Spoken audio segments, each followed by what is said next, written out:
오늘 이 말씀은 제가 이 말씀을 읽으면은 참 한 연약한 인생을 계속해서 보게 됩니다. 우리가 아브라함이 똑같은 실수를 반복하는 모습을 보게 됩니다. 참 안타까움을 떠나서 좀 창피한 정도로 어떻게 무슨 하나님의 그 사람이라고 하는 사람이 이렇게 똑같은 실수를 계속해서 하나라는 모습을 보게 됩니다. 좀 심하게 얘기하면 어떻게 세상 사람들도 의리라는 게 있어가지고 그 세상 사람들도 의리가 있습니다. 참 남자들 가운데 의리가 있는 사람도 있습니다. 그래가지고 한번 약속한 거를 그래도 내가 예수를 안 믿어도 그 의리가 있어서 하는 사람이 있는데 그 뭐 의리도 없고 아무 볼품도 없는 아브라함의 참 연약한 모습을 보게 됩니다. 예전에 어떤 목사님이 그런 말 했어요. 믿음이 없으면 의리라도 있어야지. 의리도 없는 사람들이 있어요. 그래서 보면은 어떻게 이렇게 똑같은 실수를 무슨 전문가 같아요. 자기 와이프를 누이라고 속이는 전문가 같이 또 하는 그 모습을 보게 됩니다. 그 하나님이 그때 그 어려움을 당했을 때 모든 그걸 처리하셔갖고 한 것을 기억하고 있을 텐데 똑같은 실수를 하고 있는, 똑같은 범죄함으로 들어가고 있는, 똑같은 실수를 계속해서 거듭하고 있는 아브라함의 너무나도 연약한 모습을 보게 됩니다. 심지어는 그 하나님의 모습이 저는 아주 궁색하게 느껴졌습니다. 사람을 한 사람 이제 자기가 선택한 사람을 자기가 책임을 져야 되잖아요. 우리 하나님은 정말 책임을 지시고 의리가 있는 분이기 때문에 아브라함을 책임져야 되기 때문에 하나님이 끊임없이 궁색해지고 계십니다. 하지 않아도 될 말 해야 되고 이 사람 때문에 계속해서 그 이방인에게 아쉬운 소리 해야 되고 하는 그 모습을 보게 됩니다. 어떤 면에서는 이 말씀을 제가 묵상하면서 우리 하나님도 나 때문에 많이 궁색하셨구나라는 생각을 하게 됩니다.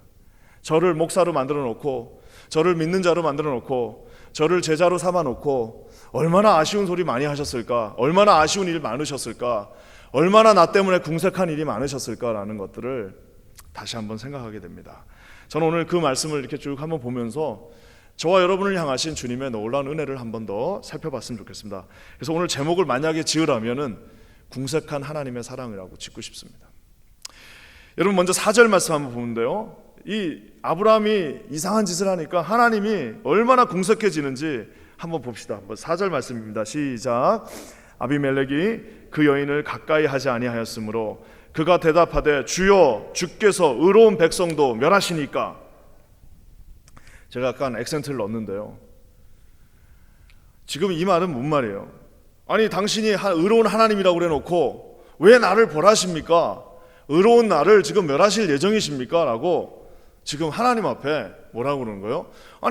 당신은 의로운 사람이고 내가 의로운 사람인데 저 의롭지 않은 당신이 선택한 아브라함 때문에 나를 지금 벌하시는 겁니까? 라고 두 눈을 아주 그냥 똑바로 뜨고 부리부리하게 내가 뭘 잘못했는데 왜 나를 이러십니까? 라고 아브라함의 잘못을 하니까 하나님이 공격을 받으세요. 심지어는 하나님의 의로우심은요, 누구도 뭐라고 할 수 없는 영역입니다. 하나님의 그 의로우심을 누가 그걸 가지고 뭐라고 할 수 있는, 근데 왜 공격을 받고 있는 거예요? 아브라함, 하나님이 보증했다고 하는 그 사람의 의롭지 못하니까 그 의롭지 못함을 인하여서 하나님이 공격을 받으시는 어처구니 없는 상황이 되고 있습니다.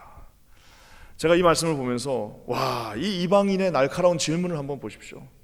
믿지 않는 자가 하나님 믿는 자에게 반문합니다.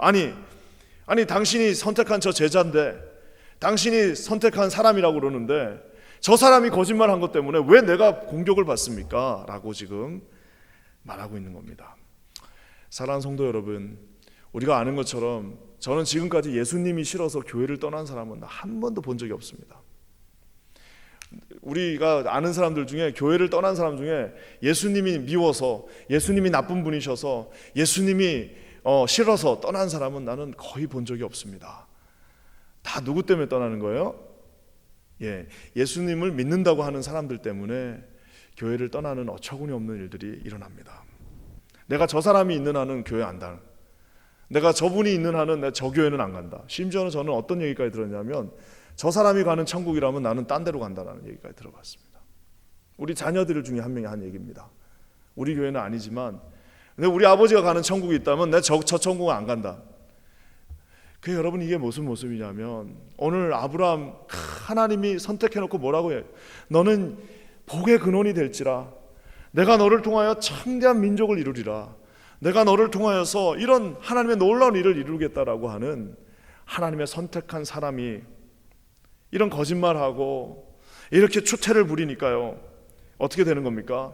참 믿지도 않는 사람이 하나님한테 삿대질하면서 당신이 의로운 사람인데 어떻게 의로운 나를 저 의롭지 못한 당신이 선택한 사람 때문에 고난 가운데로 밀어넣습니까? 라고 오늘 말을 하고 있습니다.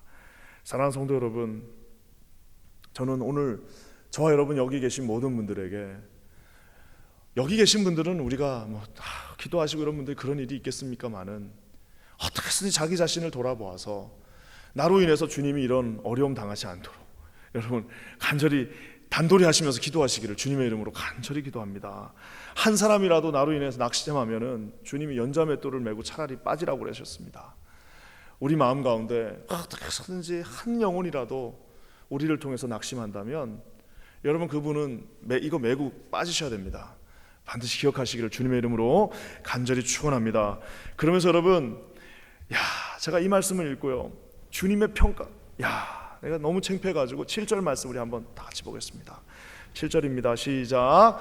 이제 그 사람의 아내를 돌려보내라. 뭐라고요? 그는 선지자라. 그가 너를 위하여 기도하리니 내가 살려니와 내가 돌려보내지 아니하면 너와 내게 속한 자가 다 반드시 죽을 줄 알지니라. 저는 여기 이 말씀에서 제일 마음에 와닿는 말씀이 뭐냐면, 그 지금 이제 왜 내가 죽어야 됩니까? 왜 내가 벌을 받아야 됩니까? 내가 도대체 뭘 잘못했습니까? 아니 저기 서로 자기가 누나라고 그러고 여동생이라고 그러니까 당연히 내가 그러면 여동생하고 결혼해도 되겠습니까? 그래갖고 데려와갖고 물어봤더니 오빠는 누나라 여동생이라고 그러고 여동생한테 물어봤더니 우리 오빠라고 그러니까 아무 문제 없어서 제가 데려왔는데 왜 내가 이런 벌을 받아야 됩니까? 그러니까 주님이 뭐라고 얘기해요? 그 거짓말한 그 사람은 선지자다. 저는 이때 우리 하나님의 마음이 얼마나 궁색해지셨을까라는 생각을 하게 됩니다. 그 참 어떻게 보면은 선지자다움이 여기서는 전혀 나오지 않습니다. 선지자는 고사하고 무슨 평신도도 이런 평신도는 없겠죠. 아무 것도 없는데 주님께서 어떻게 해요? 내가 택한 사람이기 때문에 의리를 내가 내가 이 사람은 선지자로 부른 사람이다 라고 하고, 심지어는 주님이 협박하십니다. 그 사람이 너를 기도해 주지 않으면 너와 내게 속한 자가 다 반드시 죽을 줄 알라. 무리수를 더 가면서까지 내가 이 사람 지키겠다라고 이야기하고 있는 것입니다. 제가 예전에 아직도 잘 인생에 대해서 모르지만 철이 없었을 때 중매 참 많이 했습니다. 이 사람 데려다가 둘이 한번 사귀어봐. 청년 사역하니까요. 너랑 한번 사귀어봐라. 너랑 한번 사귀어봐라 그랬는데요. 어느 순간부터요, 절대로 중매 안 합니다. 내가 두 사람 다 알기 전에는 안 합니다. 옛날에는 그런 것도 많이 했어요. 어떤 분이 와서 우리 아들이 어디 있는데 좀 이거 좀 해달라고 그러면요, 예 알겠습니다. 찾아가서 이렇게 얘기도 해주는데 어느 순간부터요, 두 사람을 내가 확실하게 알지 않으면은 이제는 중매 못해요. 왜 못합니까? 책임질 수가 없는 거예요. 그 인생을. 어떻게 했다가 나중에 어떻게 잘못되면 이거 어떡합니까? 그러니까 정말 잘 아는 사람, 정말 그리스도 안에 있는 사람들, 아니면 둘 다 아예 예수 안 믿는 사람들, 이렇게 해야지. 예수 잘 믿는데 예수 덜 믿는 사람하고 해놨다가 안 됩니다. 그래서 그게 쉽지 않은데요, 오늘 하나님은요 모든 책임을 다 끌어안으십니다. 그는 선지자다. 그러니까 여기 성경에는 안 나왔지만 우리 그 아비멜렉이라는 사람이 내가 보니까 똑똑한 사람입니다. 지금 아마 검사나 변호사였으면 잘했을 거예요. 뭘 파고들었겠어요? 아니 그 사람이 선지자라고요? 아니 선지자가 거짓말합니까?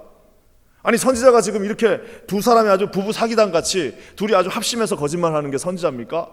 하면서 막 계속 파고들지 않았겠어요? 주님이 뭐라고 합니까? 그는 내 선지자다. 계속 파고드니까 하는 말이 뭐예요? 너 지금 돌려보내지 않으면 내가 너와 너 집을 다 죽이겠다. 사랑하는 성도 여러분, 이런 것이 책임을 진다는 것입니다. 누구 하나를 책임지는 게 바로 이런 겁니다. 이 파렴치했던 아브라함을 그 사람 내 선지자다라고 책임지고 있는데요, 저는 이 모습을 보면서 하나님이 저를 보면서 그 사람은 내가 선택한 내 아들이다. 그 사람은 내가 기름 부은 목사다.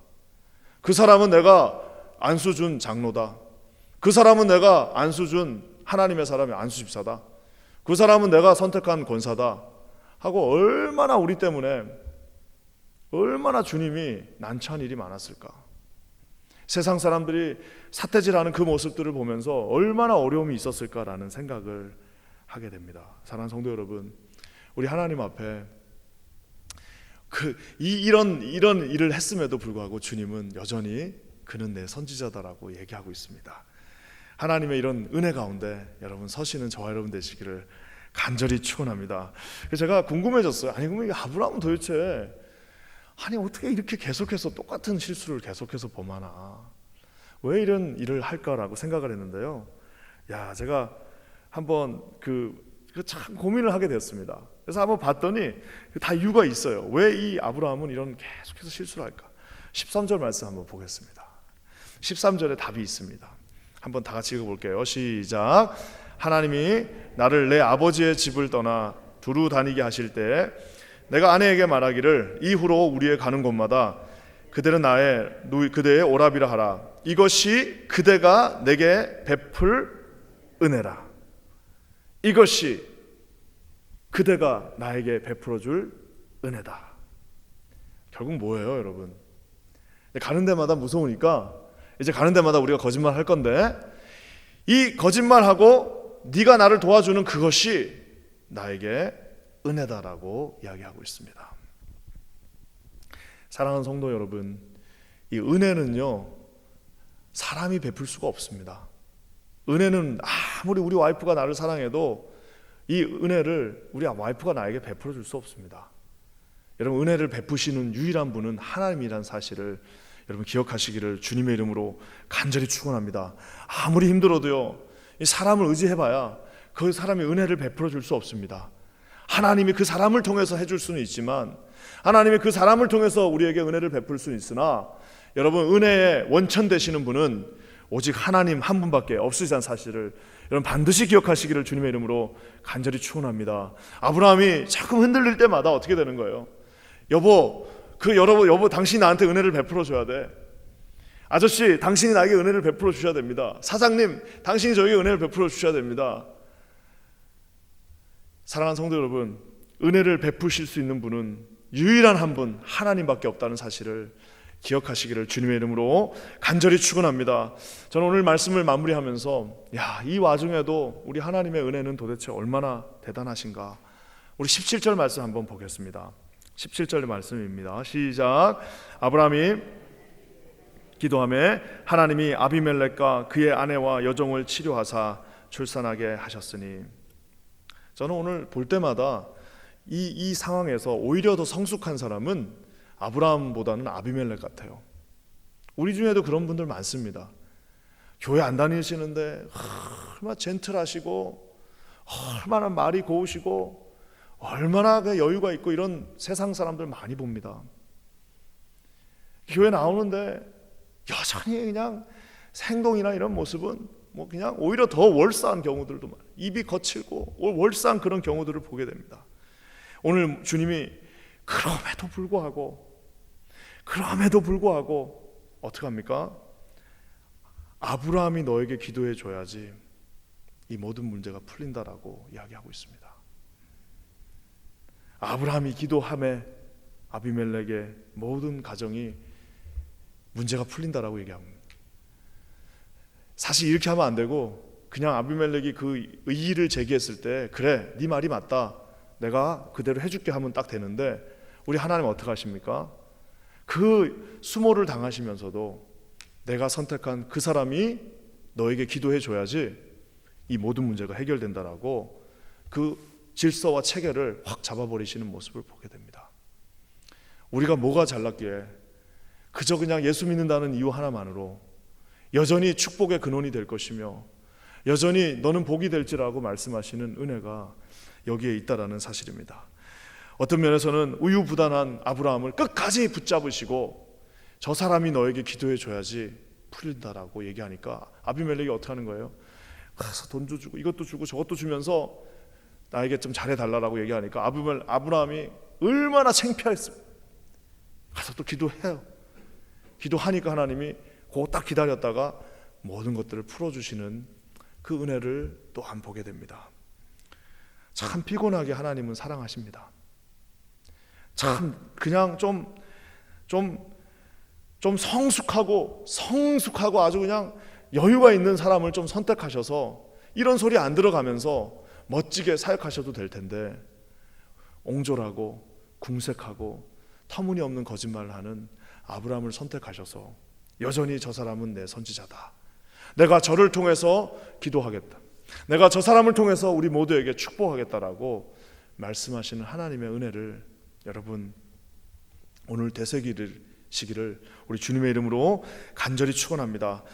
여러분 이 말은 바꿔서 얘기하면은 하나님께서는 한번 선택한 사람을 설사 우리가 좀 잘못했다 할지라도 절대로 놓지 않는다는 사실입니다. 뭐 부족하면 내가 떨어져 나가지 않습니다. 이렇게까지 하는데도 주님이 이렇게까지 세워서 나가신다면 저와 여러분을 끝까지 책임지시지 않겠습니까? 여러분 이 하나님 앞에 우리 자신을 맡기시기를 우리 주님의 이름으로 간절히 축원합니다. 은혜의 근원 되시는 예수님 앞에만 서시기를 주님의 이름으로 간절히 축원합니다. 하나님 앞에서 우리 하나님 좀 궁색하게 안 해드리는 우리 자신이 한번 최선을 다해 보시는 그런 멋진 인생 되시기를 우리 주님의 이름으로 간절히 축원합니다. 기도하겠습니다.